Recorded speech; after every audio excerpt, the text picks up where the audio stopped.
Hey, friends. Welcome to another episode of Ladies Night Radio Show. I'm your host, Mysterious Jax, and you are now tuning in to Ladies Night. That's right. We're coming to you live from the Good News Studio tonight and every Friday night at 7:30. That's right. Make sure you guys tell your friends, tell their friends to download the Good News Radio app and support a Black-owned business. Whoop, whoop. That's right. This is a Black-owned radio network, and, you know, we are building from the bottom up. So we are so proud. I'm so proud. I've been with the Good News since 2016.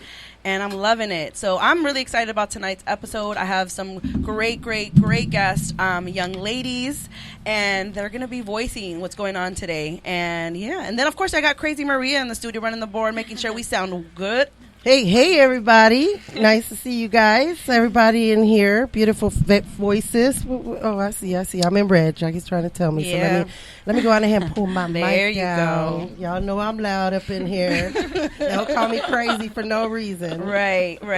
You got to make sure you watch that. Yeah. Well, you know, you I'm stay in red. right. You stay in She red. just be putting Story it up. of my life. Story of my life. Maybe it's because she can't hear. Ever since I gave her control of the board, she be going higher. I don't know why you gave her control. She's the loudest one. Tell her. Things don't change. You did it around to here. yourself. You did that one to yourself. Of played course, yourself. I know. But I'm teaching her. That's what it is. I'm teaching right. her because I want her to get better. Because eventually she's gonna have her own show. Hey, there we go. Okay. Exactly. Okay. And so if you guys are tuning in, make sure you guys jump in the chat box. Send us your questions, your comments. Crazy Maria will be in the chat box checking and repeating your question on air for myself or any of the ladies on the show. And yeah, I'm excited. So if this is your first time tuning in, welcome. We have something special going on here tonight.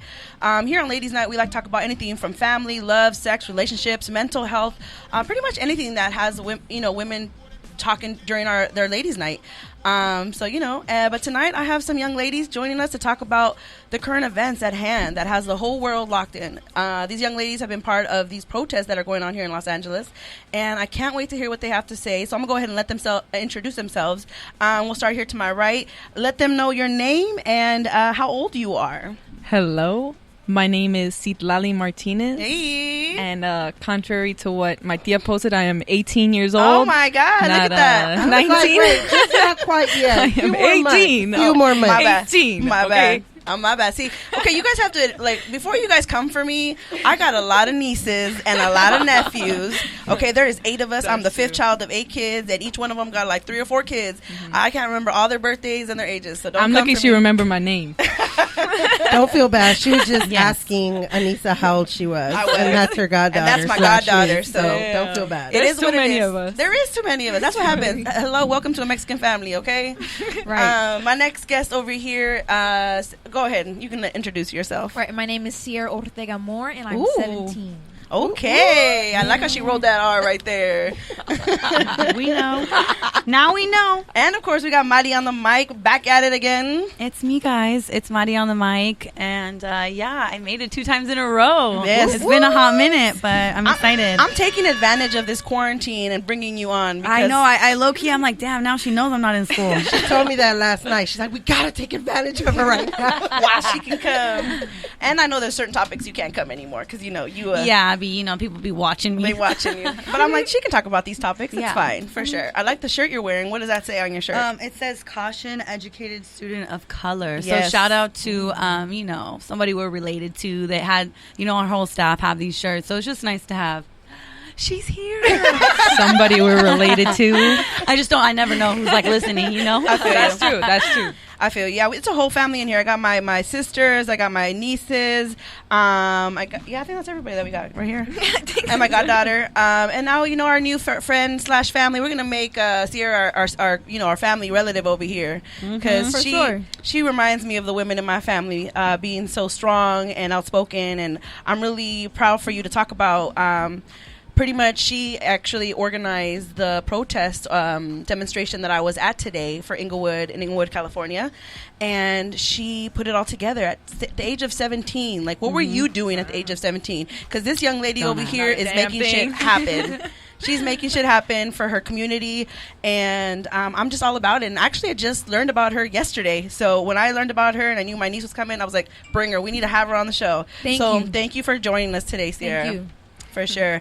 All right, so before we get started, I like to start off with some cheese. Oh, no, actually, I'm going to check in, Maria. Do you know what day we are on the quarantine life? Well, you ask me that every Friday. And you forget. I'm not on quarantine. I keep telling you this. Excuse me? You're not on quarantine. Right. Everybody on quarantine. I go to work. I still go out. Not where go you out. Go, where you going? So she just snitched on herself. She blasted herself. I don't go out, but I'm just, because I go to work, I don't consider myself being on quarantine. Right. Okay. But what day is this for you? For all of us, Maria. March 13th was like the first day of it. We are on day 85. Damn. Okay. 85 days of quarantine. When I say quarantine, I'm not saying you're stuck at home, but like there's things that are closed. The gyms, the bars, the restaurants, like us not being able to live our normal day to life, and but this just in, California will allow schools, day camps, bars and gyms and professional sports with modifications to begin reopening next Friday. Wow. How do y'all feel about that? I mean, natural selection. Natural selection. What's gonna happen is gonna happen. True. True. Are you guys Survival excited? of the fittest. I guess so. Are you gonna? I think the new norm is rocking our mask still, right? We're gonna be and We I have forget. to. I We have forget to. my mask all the time. Story of my life. At the protest, I kept taking it off, and I was like, "Oh shit, I gotta put it back on," because I forgot the lady's name with the red hat, and I talked to her, and I could see her fixing her mask. And I was She's like, trying to signal it to Yeah, you, like you got something in your teeth. your but mask, it's your mask. She didn't say nothing at all, but I just like her body language made me like, "Oh, I gotta put the mask on." I forget, I think but that this is the is new good. norm. Sometimes I feel bad because I work at a food place, so I need to tell people if they come in without a mask, like you need to come in with Yeah. a mask. And sometimes they'll get mad at me and like yell at first it was fun because I was like, nope, you can't come in. You can't come in. But then like they started getting mad at me. I was like, ooh, I'm not about to keep talking to you guys. Right. Yeah. But I think people need to understand this is the new norm. It's just when 9/11 happened, Yes. like the way we travel now, that's the new norm. But back then, you didn't have to take off your shoes, your socks, your belt. the For TSA real? thing. You didn't have to No. do that. Exactly. just Before 9/11, went. you just went in. I could walk you all the way to your flight, your To the gate. boarding. For real? To the gate. Damn. I could go greet you at the gate before 9/11. I could be like, Lolly, right after you get off the plane, and I hug you. Now you can't do that. You have to wait. So many That's life so events. crazy. Yeah, and Yeah. so now that's the new norm. But you guys won't know about that. No. So the people that are coming after, like, there's gonna be new things that are new norms. There's probably gonna be hand sanitizers when you walk in a bar. My friend went to not Palm Spring, but she went to a restaurant by the beach, and they had an iPad where you just put your face and it tells you your temperature before you can walk in. Yeah, they have those sensors now where apparently they're gonna have them. Like I know for sure at the airport, but at other spots where like wherever you are, like in the malls, they're gonna have them. Like they just scan your body, so they'll pick up if you have a fever. And I guess that's when the SWAT comes in. I don't even know. Ooh, what's they supposed to hose you happen. down. They put you in like And, they start like they vapor rub you or something. I don't even know. What are they supposed to do to you when they figure it out? They're like, there he is. There he is. Oh my god, got 'em. Yeah, you can't even cough in public. People give you the side eye. But you know what? I will say this. Before all this happened, you would be in line at the grocery store and somebody would be trying to get a piggyback ride on Bro, you. for real. And you're Breathing like, down can your you? damn neck. I don't know you. Yeah. And they're trying to like whisper in your ear. I don't even know what's happening sometimes. Girl, that's a Where whole are you nother going? That's level. Whoa, wait, hold You know, on. it's a whole I never other heard thing. about that. There's a lot of situations going on. But I think like now at least people know like, okay, you need to 6 feet is personal Keep space. distance. Like, back Yeah, up it's a the little bubble. bit. A little bit. Yeah. So Get I out think my people bubble. will respect the bubble from now on. Definitely, Yeah. definitely. All right, so let me go ahead and jump into the next segment, which is. Oh, you Can guys I gonna just say? go real yeah, quick? go for it. What's Thank going you, on? everybody who's in the chat box. Jorge says, about time. I mean, I'm scared because we're all going to die, but it's been too long. I mean, we are. We're We're gonna happy die. that it's open. We're gonna but- die. Love that attitude. I don't know if you didn't know, but you're gonna die. Everybody's gonna die. Yeah, eventually, but I'm not in a rush. I'm not trying to get there. Like, I'm going to let the whole first, whiff of everybody wants to Maria, get their hair I mean, done, it nails don't done, sound all like that. it. You're not quarantined. Thank you. Well, just know that I don't go and like sit next to people. Like, I mean, I'm going Lies. to work. I'm the one that sent out for groceries because my parents felt at that time that they were too old. Now the casinos are open. Nah, they're not too old for that one. Never. Oh my God! All right, well, let's go and get into some cheese myth for sure. The cheese myth for today. So, guess what, Maria? What happened? I don't know if you heard, but Mayor Bowser of DC is making some big moves. Oh yeah, I saw that. That's dope. She recently had them paint Black Lives Matter in bold yellow letters on the street that leads up to the White House. And if that wasn't enough for you, she also commissioned the square in front of Lafayette Park as Black Lives Matter Plaza. Yes, Wow. she had the street sign changed and all. So people are here for Mayor Bowser and all these changes. There has been no word from President Trump yet on addressing the nation about this, but I'm sure it's coming. What do you guys think he's going to say about that? What he's gonna say? What Yeah. he's been saying? He's I gonna mean, be he's talking probably, mad yeah, he's Dookie. probably. You know he's tight right freaking- now. He's seeing it from the He's window. mad. He can see it from the window. It's bright yellow. Yes. Wow. Did you know that, Sierra? I had no clue. No? Had Yeah. I'll no show clue. you. So it's That- all that's over. dope, though. Pull That's it up, dope. Maria, so she can see it. But there's like a big old in block yellow letters on the whole street. It says Black Lives Matter, and it Yeah. leads up to the White House. And they even named that street. Yeah, so I'm saying. Yeah, They put up the renamed sign. it. Yeah, They renamed it it to Black Lives Matter Plaza. Wow. Yeah. He's gonna be mad. He's gonna be mad. He's gonna I be love mad. it. I'm You know here who's for more it. mad though? His supporters. You know they like. True. Oh, you know it ruined their whole weekend. Oh my God. Another chisme in the news that we got going on is Kanye West has set up a fund to cover the cost of University and George Floyd's 6-year-old daughter, Gianna. He also donated $2 million to other causes, including paying the legal fees of Ahmaud Arbery and Breonna Taylor, who were killed in 2020.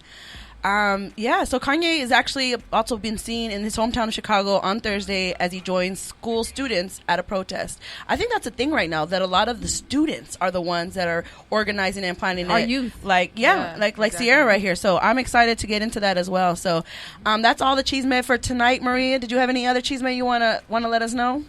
No, No. I mean, I didn't put it in the story, my chisme segment, but I did just read it when I was coming over here about Serena Williams' husband, Ohana. Oh, I don't know what his name is. I don't remember. Is it Ohana? He is the co-founder of Reddit, and he just stepped down from the board, and he wants an African American board member. yeah. in When his he place. stepped down, he Oh. told them, or he advised them that he So- wants whoever takes his seat, he wants to make sure that they're an African American. Yeah, So, so that's super dope. big. That's Yes. hella dope. Yeah. And the reason being is because when his daughter, grows up and asks him, what did he do to help the right. situation, he wants to give her, good An feedback. answer. So, yes, Definitely.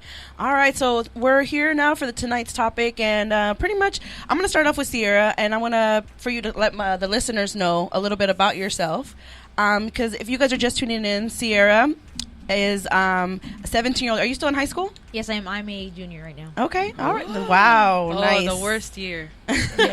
The worst year. I mean, right now, y'all are lucky because of quarantine. So, yeah, I have to do everything. Yeah, like. But if you were a senior though, that'd be sad. I feel bad for At least you'll get a 2020, graduation class of next year. No, that's my whole point. Yeah. My whole point. My Yeah. whole point. So you don't have to say what high school you go to, but you can definitely share about, because it's your privacy. Share a little bit about yourself. Like, do you have any leadership roles at school? Are you involved in any organizations? Talk about that. All right, so for one, I am the BSU president at my school. Nice. I'm also involved in the LSU because, I mean, when you look at me, all right, she's black. You can see that. But one thing is my mom, she's nowhere near my color. She's light, All my siblings, we all look differently. All of us are brown. One is like light skin. My thing is that I know when I get older, my kids most likely might be mostly black, and I need my mom's blood still running through. And I will always still claim my Mexican. A lot of times I think me being a biracial person, it has to be one of the most hardest things, but underrated, like, Yes. lives, because not only am I in between, but it's either you're not black enough for this. Literally, just by appearance. I love to say spoken word. I love to say poetry. Today, I don't really like my performance so much because I was You were I was emotional. overwhelmed. Yes, I was very Yeah. emotional. Oh, yeah, I get but it. that's something I do a lot. I perform for my city numerous times, my school, and one thing I always try to incorporate are both my cultures and my motive of being together and being, our color race. Like, we have every race has their own struggle, but we need to come together and able to, fight these white stigmas and these stereotypes. Because I said specifically me just being a biracial individual and I'm a young lady, I feel it's my purpose for both. Yeah. Yeah. For my mom and my dad. And one thing I can always say, my mom, I said all her kids are black. But one thing she always motivates me to stand up, always motivates me to say, Ciarita, you need to do this, and never shames me for my black side either. That's right. It's just her, always, going to see me speak, going to see me this, and always like that one Mexican in the crowd. But I give her applause. I give her praise for not letting that make her feel inferior, Right. And also just for the fact that my mom was telling me, she was like, Sierra, this is you, and you have what I didn't have to be vocal. Yeah. But I said, Mom, you don't worry about that. You live through me. Yeah. You live through me. That's I'm a good. product of my parents, and that's one thing about me, just to always be proud of me being a biracial woman, like a young lady. I'm not grown, but not nowhere near grown, but just to be a voice for those who don't have one. You know, because I think we all have our inner voice, but when it comes down to speaking out, we always don't have that confidence, or we may feel, they might not, they might not agree with me, or one day they spoke their mind, they got shut down. Yes. So today, my whole thing was, I didn't know the mayor's going to show up. You didn't? The lady, It was a possibility. Red Hat Cinder, she told me I'm gonna call him, but I was like, okay, if you want to, go ahead. But my thing was, I didn't care if it was a big crowd. That wasn't my motive. I wanted to be like, I want to make somebody's day. I want them to go home and feel enlightened. I want them to go home, and even if they feel like shit the next day, for them to feel like I felt good today, somewhere inspired. No other. I don't care if you were a woman, a man, what race you are, what you sexually identify yourself as. It's the fact that I feel we need clarity as a person. That's my whole motive. Always trying to talk to people. I'm very empathetic. I'm very compassionate, and it's not me trying to boost myself up because I'm very humble. But it's the confidence that I have. To that I speak your finally mind. accepted this year. 11th grade has been my hardest year. Gone through many changes. Dealing with it right now, but I'm glad I'm accepting myself now, loving myself now, to where I can be like, I'm using this as not my distraction, but my cope mechanism. Yeah. So, Yeah. And I have to commend you on that, because I feel that high school already is tough. And so just for people that don't know, BSU is Black Student Union, and LSU is Latino Student Union. Yes, sir. And you have chosen to be a part of both of them. Of course. I love that. I really course. love that, because we've talked about that on the show before, how mixed kids definitely go through a lot, not only just like through the society, but physically and mentally. Mentally, you guys go through things because you hear it from both sides, and you're always going to have quote unquote racist or prejudiced people in your own family. So you hear it, the Latino side talk about black side, and then you hear the black side talk about the Latino side. So that's almost like the adults sometimes aren't aware that they're almost creating like self-hate within you, and that's what we've talked about on the show before. Like, I tell my nieces all the time who are biracial, they're half black, half Mexican, like, I will never know what it is to be a mixed child or a biracial child, or to be looked at as black in society. Like, when you see me, I'm Mexican, but I always still say I'm white passing. So I always admitted, like, my white passing has gotten me out of certain situations, and they will never, like, I will never experience what they experience. So I can only be supportive and try to be understanding, and even just share my personal stories, but their stories are going to be completely different from mine. Oh, of course. And I think that as families who have, mixed family relatives, we have to be aware of that, of the words that we say around each other. And because, like I said, people can easily get become like self-hate, like on themselves. So I commend you on being really involved in both. I know that's tough. Not only are you a high school student, and you go through regular high school drama, and then your studies, and then the pressures of all that. So I think that what also amazes me is that you're only 17 and you organized a protest, a demonstration, and you were specifically put peaceful protest. Yes, a peaceful gathering. Peaceful gathering. And one thing I really want to show before we start, because I just learned about you yesterday, and Mighty was telling me about you, and she's like, "Oh my God, we got to have her on the show." I was like, before she even said it, I was already thinking it. And she said that you probably wanted to go to the protest, but your dad did not allow you to go. So you said, "Guess what? I'm going to create my own in my own community," and I love that. You didn't allow that to stop you. Oh no, because I have very strict parents, and I think a lot of people that I'm like surrounded by, I was raised differently.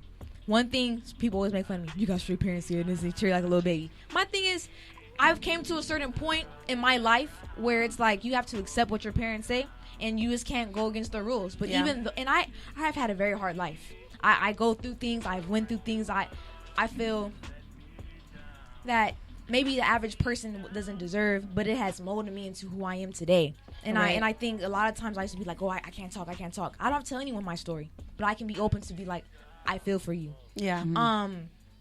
Just the way that my parents brought me up is like, always know your history. I'm a history fanatic, like I said earlier. I love that. I like you. You don't know yourself, you don't know your history. I don't care. I'm not Jewish, but the Holocaust intrigues me like crazy. It's just certain things you have to know about your society. Me putting that together was it was kind of scary in a way. Like, how long did it take you? It took about like 3 days. Really? Yeah. So, short story, right? I've always dreamed about doing this. I'm not even gonna lie. I kind of talk to myself out loud. Sometimes I feel misunderstood, so I'm in a room. I talk to myself out loud. You busting an Issa from Insecure. You in the mirror pumping yourself up. I think we all do that for sure. Because I think sometimes when I just talk in my head, voice in your head, that gets me overthinking. And I'm like, I gotta stop that. I always wanted to do that. I was on the couch with my mom, protesting all over the news. I'm like, Mommy, like, I want to do that. Like, Mommy, like, imagine me doing that. Like, that seems so cool. And one of the people that were speaking, their views were like an image of mine, right? Mm-hmm. And I was like, Mommy, thank you. Like, they're saying this and this and this, right? She was like, Sierra, why don't you do it? I said, Mommy, I've always wanted to do that. She said, well, do it. And I was like, well, I do have some people I could hit up, right? Mm-hmm. And it was like around 6:00, and plus I was talking to her about a situation that's very heartfelt to me, so it was kind of more inspiring. The situation behind it, my heart is invested, my heart is involved, Yeah. And that became my drive. And then my mom gave me that pushing.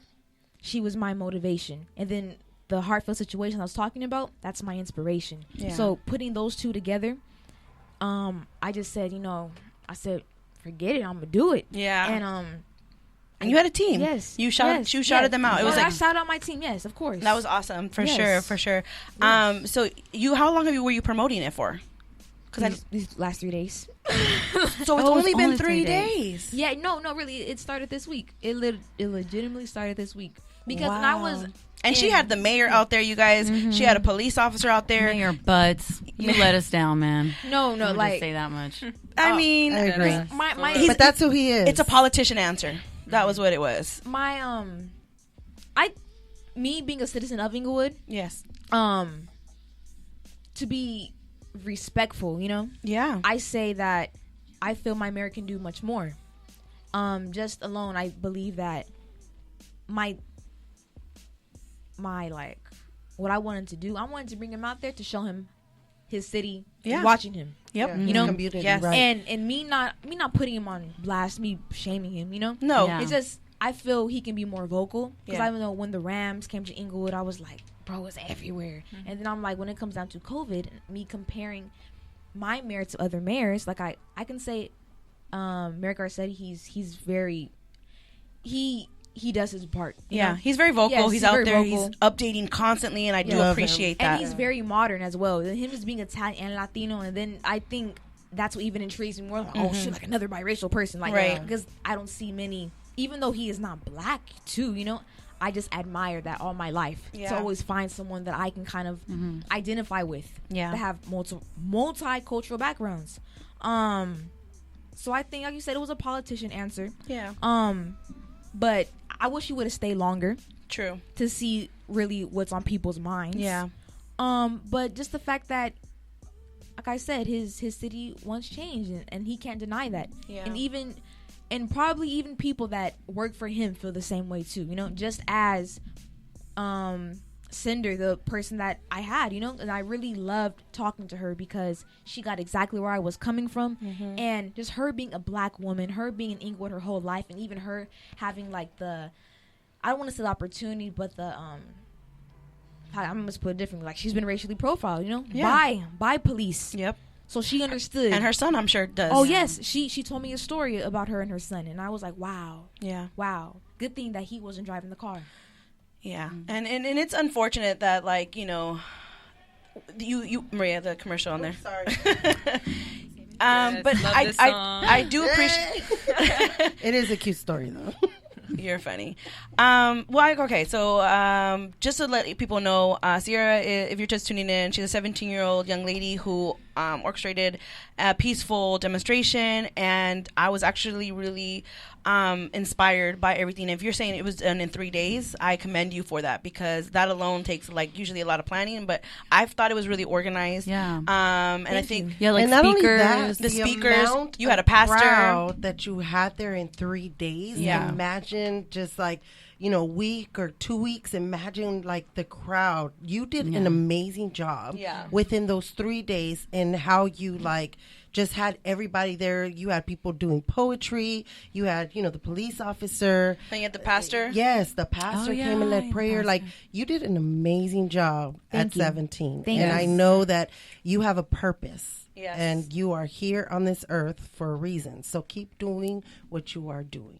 Yeah. Thank you. Put the little clapping hands. Yeah. Clap hands. Put the clap hands. Wait, let me make sure I got this Yeah, right. do the right one. Don't do the shut the. That was on accident last week, by the way. My head All of touched a the- sudden. Yeah, okay. Thank you so much, guys. Like, Of really. course. Thank you. And you have my support. You have a new supporter in my corner. And I do manage the Good News studio as well. You saw that we have 10,000 followers on Yes. there. I would love to, if you can do more future events, I would love for you to like tap in with me. You consider me a new source. Okay? Oh, best believe. Consider me a Best new believe. source. We are a media platform. There's 17 shows on this network. I'm probably the only. Well, no, most of the personalities here are Black, African American. So, you know, we definitely would support you in anything like that. Oh, So, of course. moving forward, like I Yes. said, consider me a source. Best believe. Yeah, that's what happens. You know what I mean? If the ones that there's a saying in Spanish, los que no habla no se oye. Yeah. Yeah. So I don't know if you understand Spanish a little bit. It's okay. Spanglish. Spanglish. Hey, it's okay. In English, I'm a little is- pocha too. In English is a closed mouth don't get fed. So And if you would have never done that, you and I would have never connected. But now your platform, your sources, your network just got that much bigger because of the fact that you spoke up. And I'm really inspired. I know my nieces are really inspired. I was so glad they were able to go. And Thank you, guys. but yeah, so I definitely want to also ask you before we move on to the next question is, you know, you could have easily just kept like a lot of people reposting, just sharing on Instagram, on your social media, on Twitter, you know, tweeting away. What actually made you turn your talk into action? Well, I think because I'm going through. Because you're in high school, most kids are scared to speak up, and I saw that because a lot of the people that showed up were high school students, which I loved, by the way. Yes. But when you're in high school, it's almost like an awkward phase, so you don't Yeah. want to speak up, and so for you to take charge and saw, I love that. So you know, what made you do that, Well, Maria the commercial? Girl, this is my get soundboard it engineer. We can get. Come on, she makes it. She might get fired. you know what it is that my- Madi got my attention. Yeah, it was my fault, guys. My bad. She's distracted. My bad for existing. I'm just kidding. It was. Go ahead, Sierra. I've always been like this. Ever since about second grade, you know, Yeah. I said my first like speech for Inglewood City Council. Going on later, I started writing poetry. Started doing. By the things- way, I yes. want you to say that piece on air if you're down. Later, not right now. Oh, okay. Not right now. I'll let you prepare, Right, but yeah. later, towards the end of the show. I got you. Okay. All right. I want to hear Um, any piece. You don't have to be the one from today. Yes. Anything that you feel that you want to share with us. Okay, bet. That has just always been me, and just always speaking up in the classroom. Like I said, I've always gotten in trouble for speaking up, just on politics alone.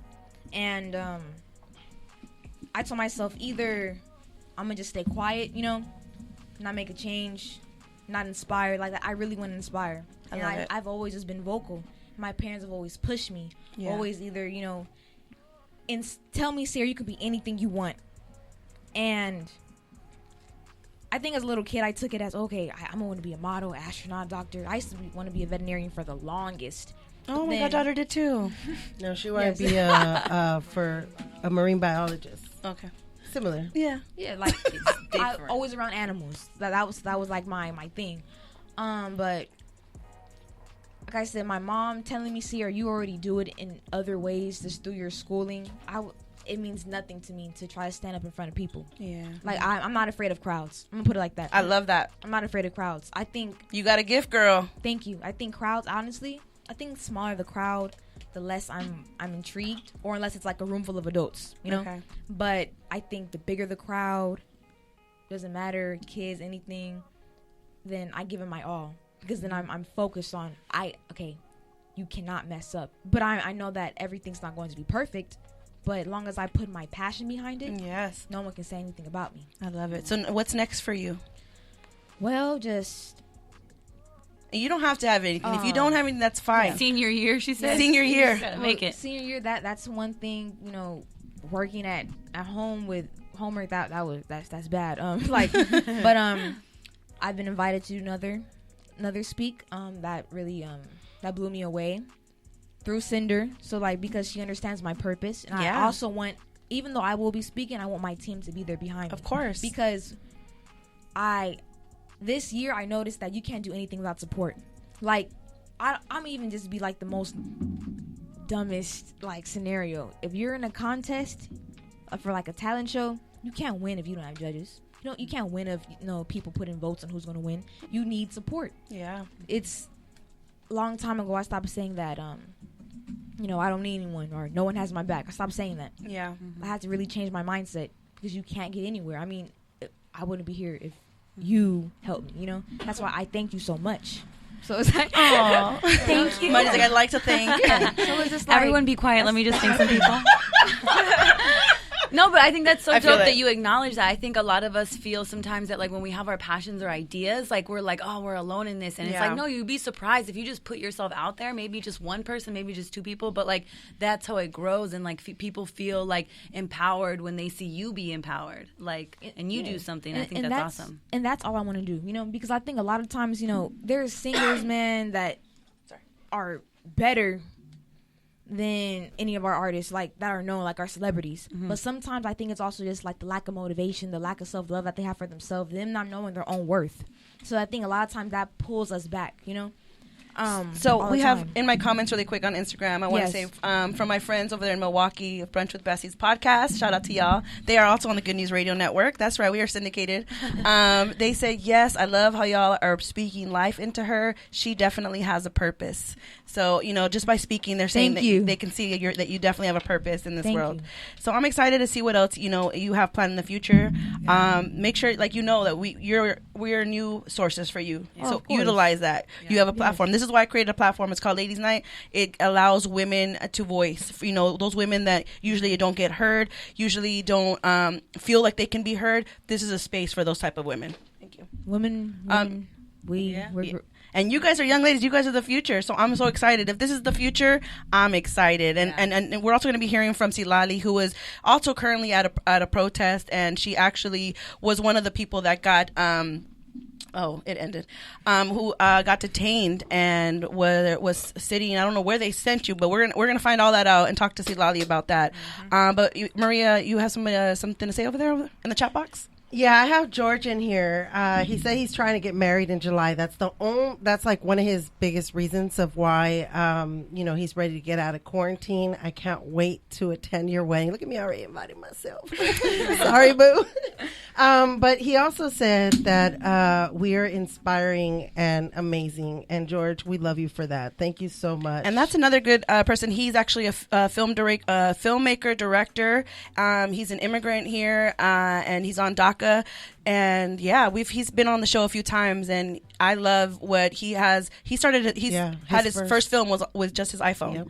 And it went into a lot of festivals. So he's also worked himself way up there, and he's you're gonna see him on the red carpet soon. You're gonna be seeing him at the Academy Awards and all of that, winning big stuff. So Yeah, you know. That. Cool. And was there anything else that you wanted to share, Maria? Nope, that's Okay. it. And just that I'm amazing. Oh, dear Lord. Had to give herself a plug.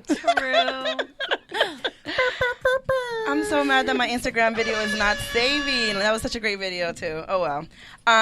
Okay, so let's go ahead and jump in with our next guest, Silali. And you can definitely still be involved in the conversations here. Silali, you are 18 years old, and Yes, you've I been am. going to many protests recently. Can you share the story of, because your video ended up on the news. Yeah. And did you know it was on the news? I knew it was on the news only because the 2 girls that I was detained with saw it, and they sent it to me because I got one of the girls' Instagram. Okay. And she told me that she found the clip of us, and she told me the minute, and I saw it, and I was like, oh my goodness. That's crazy. So can you, so that was like maybe your 3rd protest that you've been within like a week, I would say? Yeah, like my 3rd. Okay, so you kind of already at that time knew how protests work, right? So what can you tell us what happened that day? Yeah. So basically, when I got there, like kind of late, like I got there like at 6:30 about, and my friends were already there, and they were like already telling me that they were shooting rubber bullets, they were like at the crowd, they were like intimidating them, and I was like, oh my god, like we gotta, like I'm here for like black people, I'm here for Black Lives Matter, like we have to like still stand our ground, like they're trying to make us leave, and so we stayed, and basically there was just a standoff on Rodeo Drive where we were at, and people weren't doing anything. There were people talking. There was a man, I remember when I first got there was a man on a microphone. He was speaking into a crowd, and then the police just started shooting rubber bullets like randomly, like into the crowd, like with no warning again. And then after that, I pushed myself I went to the front. I didn't push myself to the front, but I went to the front. Like I ended up in the front where the police were standing and the people were standing at a standoff. And I was right here. I was holding a poster in one hand, and on the other hand, I had a water bottle and a milk jug, just in case for the tear gas or pepper spray or something like that. So I was standing there. I was waiting, and we were all protesting. I wasn't saying anything. I was just silently standing there with my hands up, everything in my hand, my hands full, and they could see me. And when the police started walking up on us, they were like telling us to move and back up, and that's what I was doing. That's what we were doing. Right. And I guess I just wasn't going fast enough for the cop in front of me, and he like pushed me and he told me move. The and police officer? Yes, the police officer pushed me and he told me move. And my hands were full, but I stumbled and I came back and I was like, don't touch me. And then he pushed me again. And that time I stumbled, and then the police officer next to him, he pushed me also. And then I fell on the ground because I was already stumbling. And then 3 cops rushed me. Wow. And then they all fell on top of me, and then that's The what video the video that we all saw.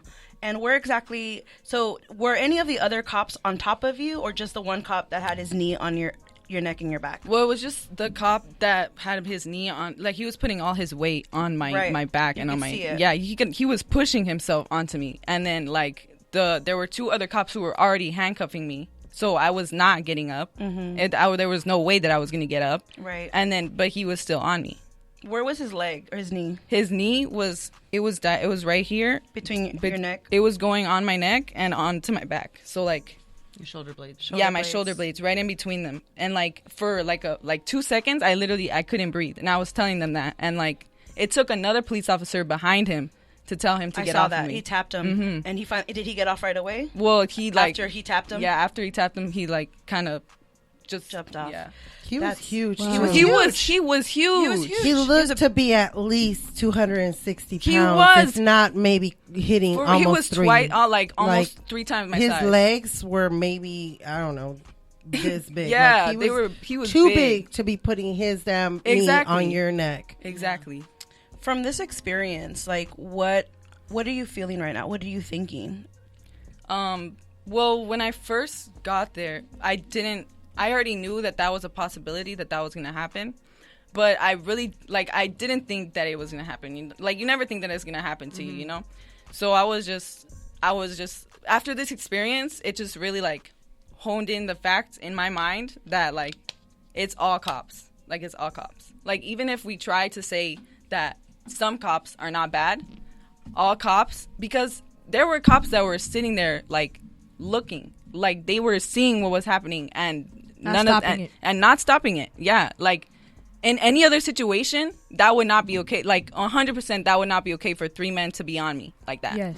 But since they're police, since they're coworkers, like they don't call each other out. They let that happen. So it's like it's really put in like it's really hammered in the fact in my mind that the police need to be like abolished. Yeah. Agreed. And so your feelings towards the cops definitely changed now, for sure. Like from that moment. Well, there's still my opinions on the cops were still like they were still leaning towards how I'm feeling now. But that just confirmed it. Yeah, solidified it. Yeah, it really did. Man, so are you planning to go to any more future protests? Yeah, of course. Or did that scare you? No. Like I 100% want to keep going. I kept going to protests after that. I went to like 2 more, and I feel like that's the point. That's what they want us to do. They're trying to scare us away, and that's not what's gonna happen with me. At least I understand. Yeah, it really is. It really is. I understand. Like some people like that happens to them. They like it's traumatic. It's traumatic. So I understand. But me personally, I'm not going to stop. I'm never going to stop. Yeah, because of that, because it happened. Even more, I'm not going to stop. Yeah. And where did they take you?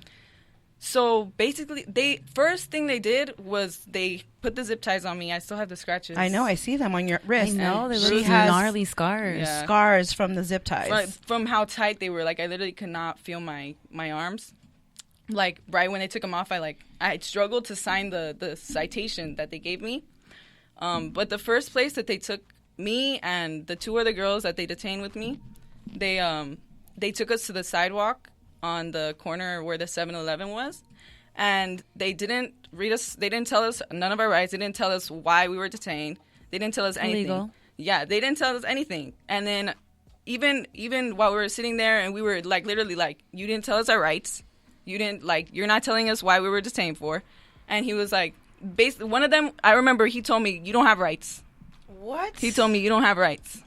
Wow. And I was like, oh, for real? And I would there was nothing that I could do. No. Was he Latino? What color was he? He was he was blue. He was blue. Blue. He was like white, I think. Well, or either white passing or white. Yeah. Yeah, because that's what he said. It's a whole lot of different cops. Like I hate to see it's our black and brown cops even do it too. Like us. Like I said earlier, they kind of forget where they come from. Exactly. It's embarrassing and it's very disappointing. And there's really no accountability. And I think that's the other thing that's really disheartening, but also disgraceful. It's you expect your citizens to be more behaved and have higher moral standing than the people that are policing us. How does that even work in a society that's meant to supposedly be for people to increase their opportunities and to live these choice-filled lives? Exactly. How are we allowing this police state to exist that's not even equitable? It's not this this huge state of hypocrisy that we as citizens have to behave at this level of morality, and the people that are policing us are at the dirt. The people that have the riot gear, the guns, the tear gas, the everything, they're the ones that are scared. They're the ones that are in danger. We are scaring them, so therefore we need to stop going out there with our water bottles and our milk jugs, or else we are bringing it onto ourselves that if we get shot in the eye with a rubber bullet. That's basically what they're telling us. Yeah. And even the whole thing with the curfew, I mean, the mayor, Garcetti.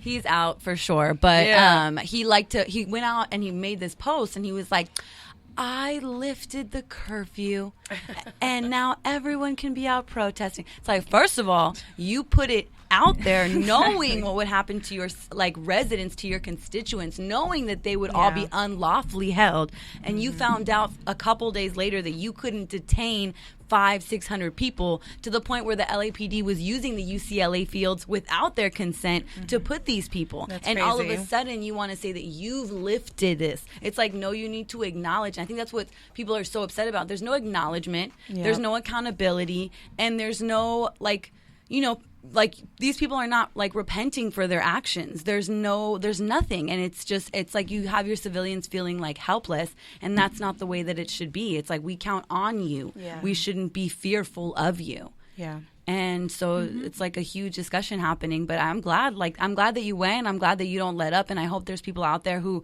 you know, aside from what they've been through, hopefully they're getting help for it, but that they don't stop either, because that is what they want. That sounds like a total dictatorship, like this fear mongering idea. And it's like, people shouldn't stop. People shouldn't be afraid, because there's so many people out there that are against what's happening, that it's like, you are not alone in the way that you feel. Yeah. And I think that's the point of the protest, is just physically show up to allow these people to see that, like, there's so many of us that are not okay with what's happening.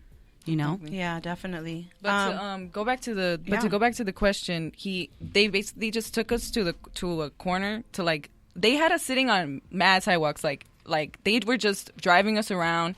First, they had us sitting on the sidewalk next to the 7-Eleven. Then they walked us like a block to where like a swarm of police people were, and like it was just us 3 girls that got detained, and like 70 cops at least with like rubber bullet, like guns and everything, like just like hanging around. We were like what's happening? Like, what's gonna go on? And like they still wouldn't tell us. So they took us to like the back where like the CBS studio is. They took us there, and there they handcuffed. They patted me down like 3 times. When we got to the back of the CBS, that was the 3rd time that they patted me down, even after they zip tied me. Or was it a woman? No, it was a woman. But there were like, each time there were like 12 men watching, and like they literally mostly grabbed my crotch, and like that's where they mostly checked. Like, where would I even grab anything? I'm zip tied. You guys have been watching me this whole time. Like, this is like, it's like dehumanizing. Yeah. It's demeaning.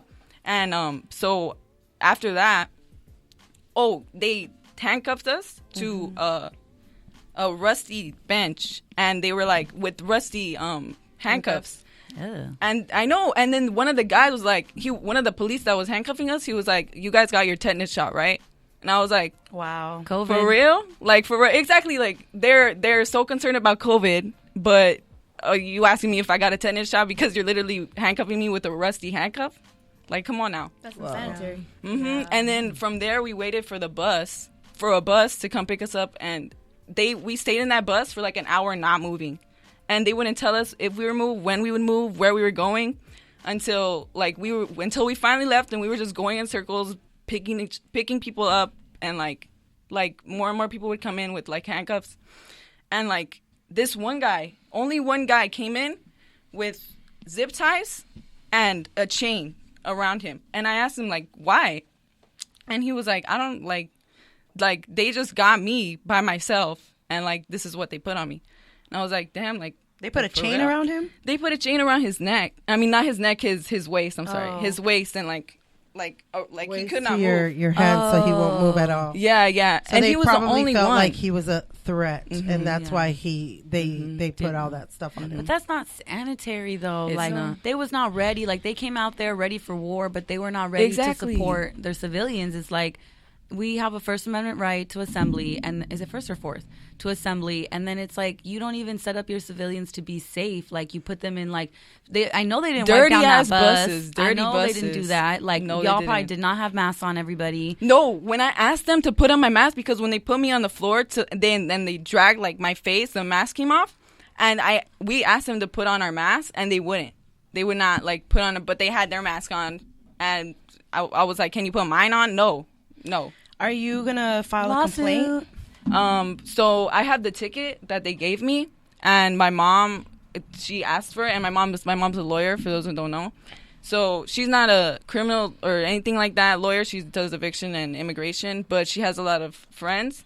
So she's looking into like the the ticket to see who was the arresting officer, and like to see, even if nothing happens, like to go to court to like file at least shake them a little bit, you know, like definitely. I think you should. I know when I posted your story, a lot of people was suggesting that you file a complaint and report the police officers, because that's what a lot of us don't do, and a lot of us aren't aware that we can do that. Yeah.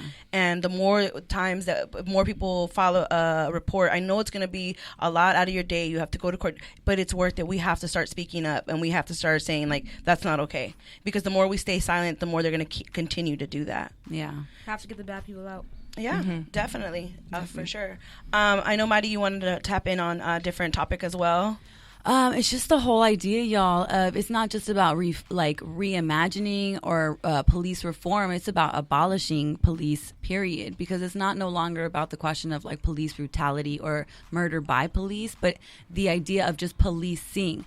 Like, this is not new. Police brutality is not like, oh, no, like somebody got beat up by the police. It's like, this is exactly what they're meant to do. If police were, in fact, just meant to protect and serve, they would not be police. They would not need guns. They would not need batons. Exactly. They would be held accountable just like their neighbors are. We would just have mental health counselors. We would have outreach programs. We would have, you know, support, like even something like petty theft. If somebody steals something from a store, you know, whether it be food or something, clearly there's a situation there that they need it. So instead of quote unquote arresting them and then putting that on their record, keeping them from further employment, maybe as a community we can say like, oh, I got you, here's $3 or $4 for this milk carton that you stole. Like, it's not about, you know, punishment and punitive measures. It's about like, how can we support our neighbors and how can we make sure that everybody is prospering? And that cannot happen with the police state. And it's not just about like this whole campaign is happening like 8 can wait or something like that, where we want like to put in measures. Reform. Yeah, where we want to reform and we want to have cops take training and no sé qué, and like, oh, it's going to reduce deaths and brutality by 72%. 72%. I'm not trying to walk out and be 72% sure I won't die. I want to be 100% sure that if I'm in the car with my black partner, that we're not both going to get shot. It's 100%. So it's not about like, let's reform. It's about let's abolish, and then let's as communities start deciding what we need. Because those $3 billion that were originally in Garcetti's plan, those $3 billion, that literally could almost solve the homelessness population's issue. Say it. So it's like, how are you really supporting that? How are we, unfortunately, we as citizens are not as in tune, but it's also, I can admit, I've never really taken the time to look things up. I've really hardly ever been a part of the voting process when it comes to it. And I think the power of social media now is that, like, you can't really stay silent. Like, you know it's here. It's actually not that difficult. Here are your 2 options. Have your voice heard through your voting and let that happen. The only issue with the whole voting narrative, though, is that there is voting suppression. That happens by means of, like, maybe your work. Maybe you're not able to leave work. Maybe you can't get to the voting areas. Maybe you can't get there on time. So there's a lot of things that are happening that are keeping people from voting. So that narrative of like just vote is not enough. Yeah. I think that people really need to start thinking about like what is going to be best for their communities. And it's not police. Police are not there to really help you. If there is in fact like a heinous crime, then maybe we need like a small, tiny little unit to investigate those crimes. We don't need like 800,000 policemen in our city. Exactly. Like how do we have a policeman at almost every school in this city, but every school in this city doesn't have a counselor? And not every school in the city has a nurse. Right. How are you going to have a counselor and we no found nurse? $3 billion for the police, but not for public education. But not for Houseway. But people in the like nurses and doctors in the front lines. They couldn't get PPE, but these people have like full riot gear, like tanks, guns, everything, like top of the line too, like top and it's of the military grade, y'all. Like, I don't think you understand that one riot gear outfit is enough for 55 PPE like equipment. 55 people could have been equipped to save people with corona, but instead we bought one officer riot gear. Yeah. And it's not even it's like the fact that there's no transparency. We are never told what is happening with this money. Like, it's our money, y'all. It's the taxes that we pay. And we pay a lot of taxes in California. 10%. just for sales? Are you kidding me? Right. Like, where is that all going? And people before were like, oh, it's politics, I'm not going to get involved, or it's that's boring. But it's like politics. Yeah, it's like if you're not going to be political, that's from privilege, and that still speaks to what we're fighting for. It's like there's too much privilege where people are just being disenfranchised and people are being really just like dehumanized with this, and that's awful. It's an awful feeling. It like is. There's plenty of police officers that can attest to that when they don't have their uniform on, they are themselves targets of this sort of discrimination. So it's like, then how are you still going to work? Yeah. So I do have a lot of people in the studio, and I want to open it up to you guys too in the back. You guys can feel free to jump on the mic. I did also want to bring Anna up here because she had a great idea. She actually has reached out to what? Why you make that face? You don't want me to say it? Okay. You've reached out to the council. Wait, what? You're going to go on Maria's mic? All right. She wants to Come on, girl. Come on, girl. Yes, That's sisters for you. You know what I mean? It's like, out of all the mics, she going to steal her sister's mic. Go ahead. Let me introduce her correctly. Okay. This is my sister, an amazing woman, luchadora. People that listen to Ladies Night know who Anna is. Anna comes in here often. But our guest doesn't know who she is. Go ahead. Luchadora. I want to say sibling number 3. 4. 4. You're 3. Oh yeah, I'm 3. Wow. 3, 4. Like I said, Sierra, there's 8 of us. 4. Hold on. She don't even know her own sister's order number over here. Principal for first dean. Okay, you know what? You're doing a horrible job. 5 years. No, hold principal, and now Maria, just stop, we're please. just gonna stop. We're gonna stop. Just stop. It's not that big a deal. Anybody can talk about it. Right. Anybody can be educated. You got to get closer to the mic. What Madi was talking about Thank is you. institutional instructional racism. So Yeah. I think we don't educate ourselves enough. Like what's happening right now is not because of individual racism, right? It's not just because of that. It's now institutional and structural because Right. we're seeing that it's not just one cop. It's many cops, all cops. Some people are thinking. And like you said really quick, if you're I was going to say that. Even if you're the cop is not doing that particular, he's also not stopping his other colleagues. So that's why Silali feels like that, and I understand many people feel like that. And so I think what Mari's attesting to is structural racism, and until you change the structure of anything in our country, you're not going to change the outcome because the structure was created to produce that outcome. And I was talking to Citlali because, she came, we all saw her on Saturday and she was really flustered. She's a very strong, Sunday, she was a very strong young lady. And I think our natural family reaction when we're worried and scared is to be like angry, right? Right. That's what I was and we telling you. misplace our anger because we love her and we're like, oh my God, what would we do without any one of us in That's our what I life? told you. And of course it's infuriating, but I think structural racism, when you think about it, is so big. And so what Lali's doing as an individual right now as a collective action is huge. And so what Mari's talking about is right. I think when people are like, abolish the police, I think that seems overwhelming. People are like, where do I even start with that? But it does start with voting. It does start with that structure. But so one of the things that everybody has to take on something that they're passionate about. And I was telling Jackie that I'm very passionate about getting more people out to the polls, but I see that there are so many people who just can't get out there because they work or they don't take it seriously or they think voting's not for me. It's not going to make any difference. And so the biggest thing there is that so many people, when they do vote, there's still something called the Electoral College. So like our president, there was a lot of people who did not vote for him, but because there's something called the Electoral College, that means that there's these like small elite people that still make a decision around who our president is. So until we change that and until we make voting a federal holiday, so that's why I'm encouraging people to find out who their local congressman is. Every city has a different congressman in their state. So reach out to them and say, how can we make voting a federal holiday? That's only a beginning, right? But it does take brave individuals in power. So I just want to shout out the superintendent in Oregon Unified.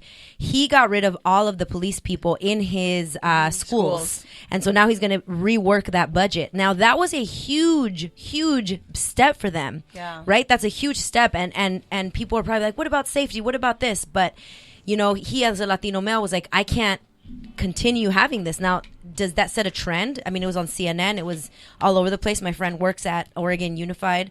That's huge. But I think that there needs to be more brave individuals to make that kind of shift happen.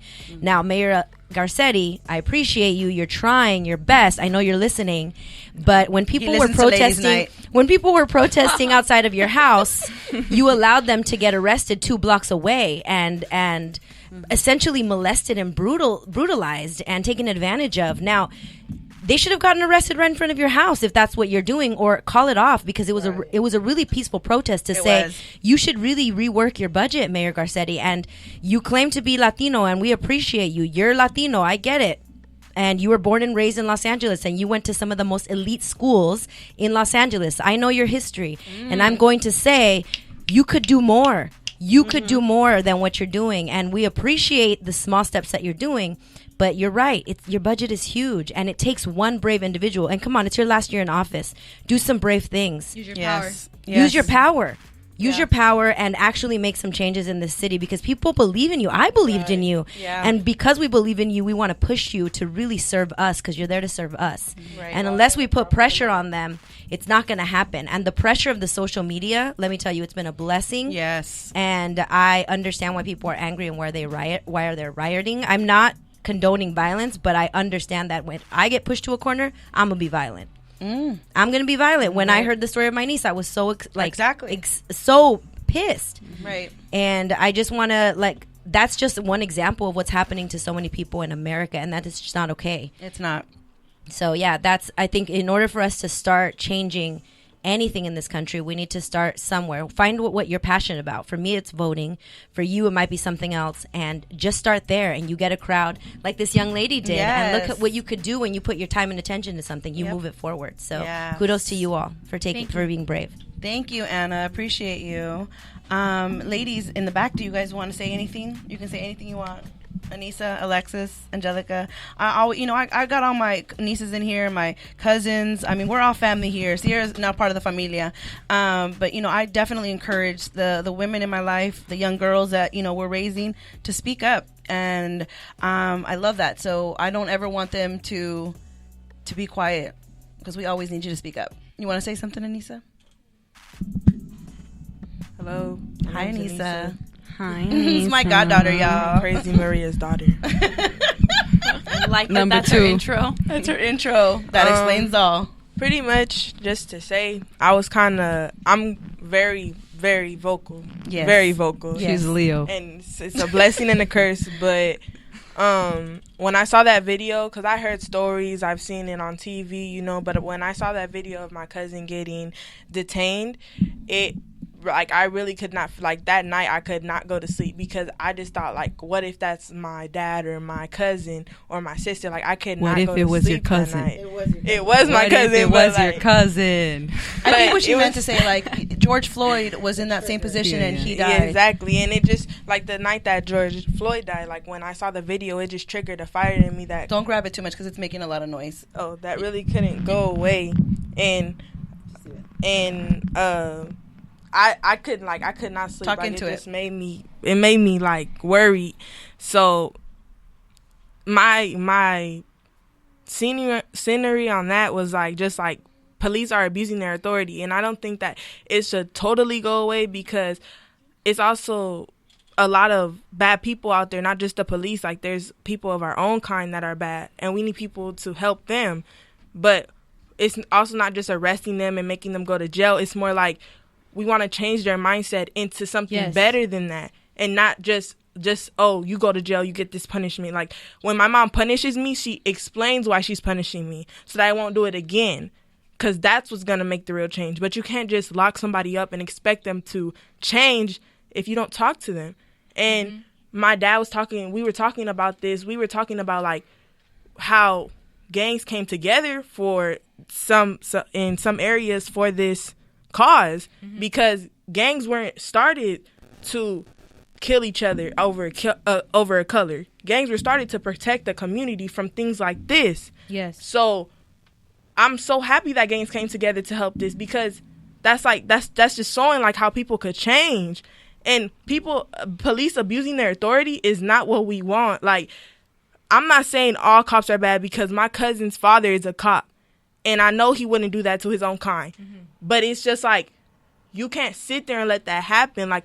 We have to, if it's not wiping out the whole police department, it has to be some type of mental Retraining. thing. Exactly. Like, it has to be some type of change that we can really do. Mindset. Exactly. Like, they just have Mindset. to, like, for example, George Floyd, it did not have to escalate like that. By the time he's in the handcuffs, get him in the car, get him to go. You know, like, he was no threat to you, but you felt the need to kill this man on the ground in broad daylight. And the crazy thing is, it took millions of people to protest for you to put these people on a stand, on trial, to make them do Held accountable. exactly. Yeah. Like, it took that much The for whole you world. to hold policemen accountable. And if that's what we want to do, then we can't have that. But if you can hold a policeman accountable for what they're gonna do, then of course, you just can't. You have to make sure, like, it's just like, it's different things. And my mom told me to watch this video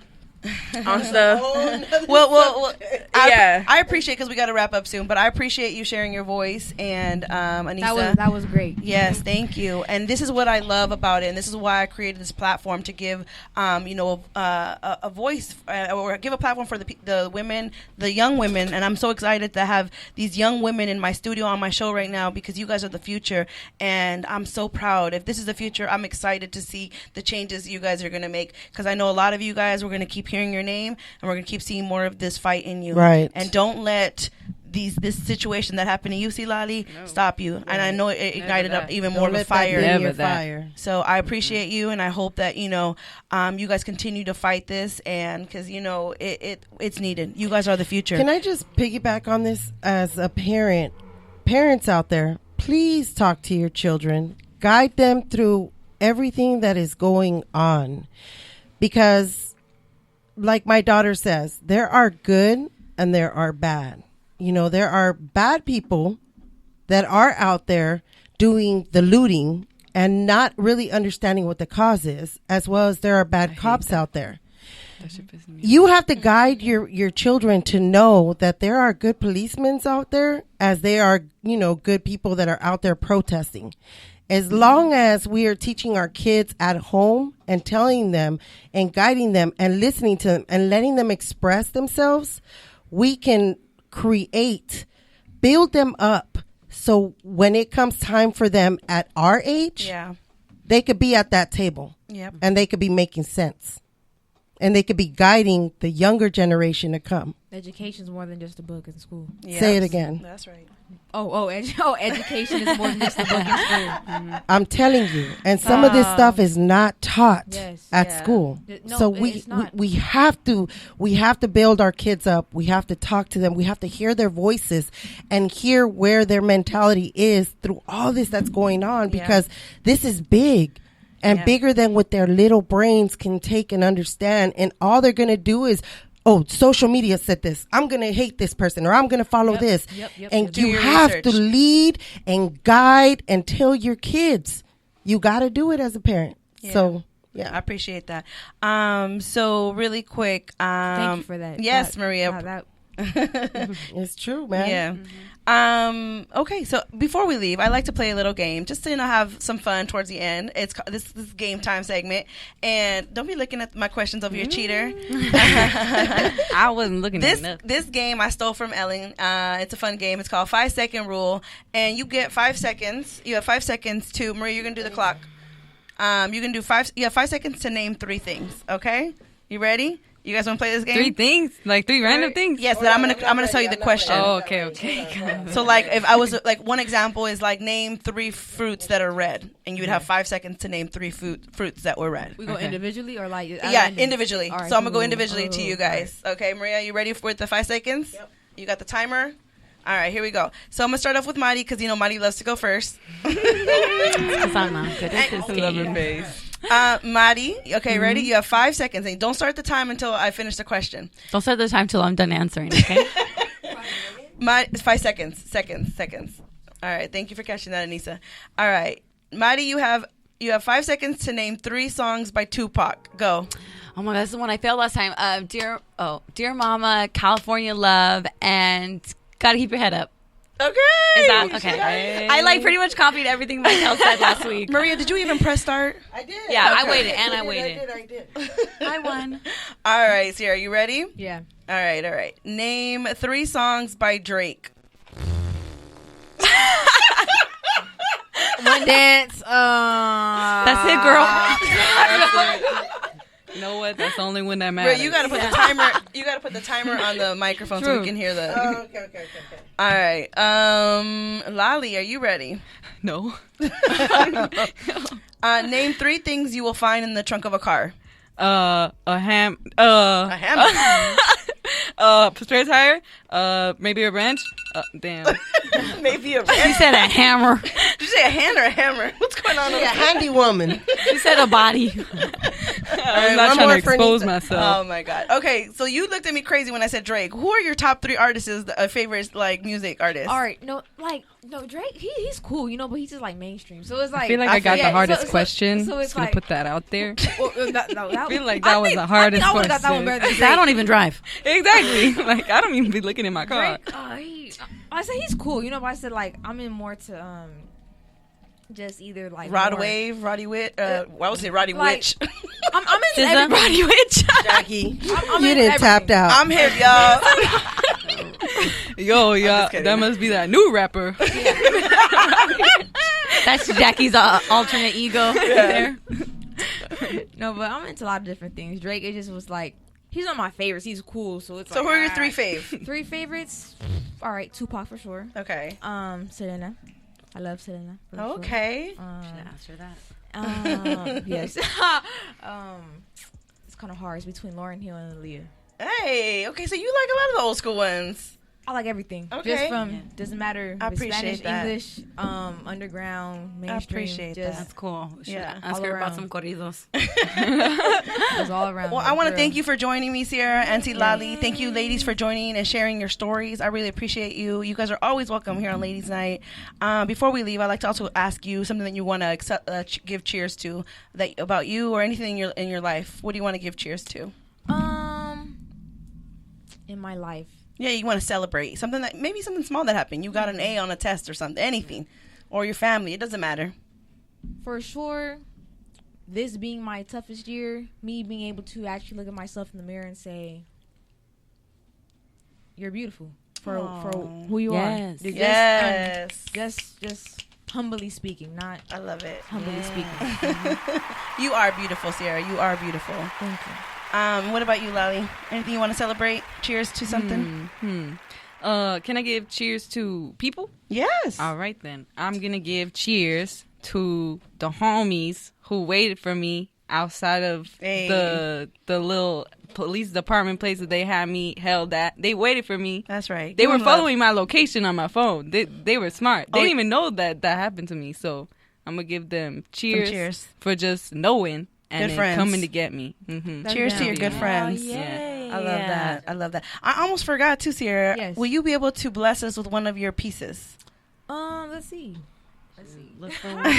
We shall see. And as well, she's getting herself ready for that. I also just kind of want to thank everybody for tuning in to Ladies Night. Catch us every Friday night at 7:30 here on the Good News Radio. Once again, please support the Good News Radio. This is a radio station that's been growing since 2016. This is Black owned with the help of Latina, running by Latina over here. And I'm excited to be a part of this. Make sure to continue supporting us and tell your friends, tell their friends to download the Good News Radio because, this is a platform that I'm excited. And I get to share this with and invite different women like yourselves to come on here and talk all that. So I appreciate all of you for sure. And go ahead and give us one of your pieces, All right. Sierra. This one may be like 3 minutes, or is that too long? You got 3 minutes. Go ahead, girl. All right. Bring it down a little bit. So this one's called Phil. All right. When I wore that skin tight dress, did you look back and think that I was trying to impress? But nevertheless, you see, I only purchased the dress because it cost less than the rest. And I thought it was cool. You see, it wasn't ever me trying to be that best girl in school and whatnot. But you see, the circulation became very verbal when my heart dropped, pop reminiscing when I purchased the merchandise. You see, I'm wishing that I could turn back the clock. You see, a few times when you saw the tears in my eyes, I automatically noticed that it was not a lie. And I feel your hurt when you try to keep everything inside. But you were giving me the cold shoulder, and then you gave me a busted lip. but it wouldn't demise me as much if you ever consider me to be a bitch. And as the salt water rolls down from my eyes, I can only hope that our lost bond will still hold a love connection inside. Wishing one day to be blindside, held back from negativity, but not my neck tied. Swerving through lanes, but like not another car on my backside. A lover's not my heart's time. Crying over less because he rose me up at my downside. Words hurt. It's like, words lie. But how could I ever not move you when I said that I loved you? Followed up with an apology. I love you. Sorry for not being beautiful, or just sorry for not being pretty. You see, I'm standing with all this pain in the world because it's tricky. And just know I can't rock with you if you always staying iffy. I'm laying down on the bedroom floor looking up in the sky because no matter what he ever does to me, he's going to be there, even if he doesn't help me fly. Because I knew he would give up his own life just to save mine. And the one who birthed me, wow, she's a blessing. My very visual guardian angel. I mean, shit, she doesn't even know it, but she's my gift sent from heaven. We've been through it all, and we're still going through it. But it just gets us both hyped up when I blast that Lauryn Hill music. And when it's me and him cruising down the freeway listening to 93.5 K, I cherish it. I lock it up, I throw away the key. You see, I'm never degrading the love that I know that he does still hold for me, even though he keeps it silent. Look, he keeps it private. Too much pride to even shine it. So it's like waves crash on a beach and the first level always have you weak. Or wolf pack, but they came to attack, but you didn't let me bleed. And when I step out into public, I can only hope that I still hold elasticity and pray that my place in a certain social class due to my unique ethnicity.